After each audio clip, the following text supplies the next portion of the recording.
আবারও একবার ভয়ঙ্কর ষড়যন্ত্রের মুখে কুসুম আর আয়ুষ্মান। হ্যাঁ বন্ধুরা, নতুন পর্বতে দেখতে পাওয়া যায় ইন্দ্রাণী গাঙ্গুলি আয়ুষ্মানকে বাড়ি থেকে তাড়িয়ে দেওয়ার পর বড্ড দুশ্চিন্তায় রয়েছে কুসুম আর আয়ুষ্মান দুজনেই। আয়ুষ্মানকে আবারও নতুন করে সবটা শুরু করতে হবে।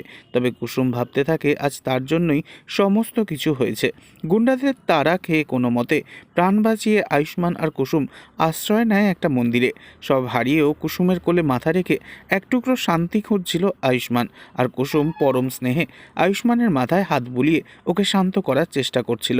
কিন্তু সেই শান্তি কিছুতেই দীর্ঘস্থায়ী হলো না। একটা গাড়ির আওয়াজে চমকে ওঠে আয়ুষ্মান। আয়ুষ্মান দেখে এত রাতে কাকিমণি এসে দাঁড়িয়েছে মন্দিরে। আয়ুষ্মান প্রশ্ন করে, কাকিমণি তুমি এখানে এখন?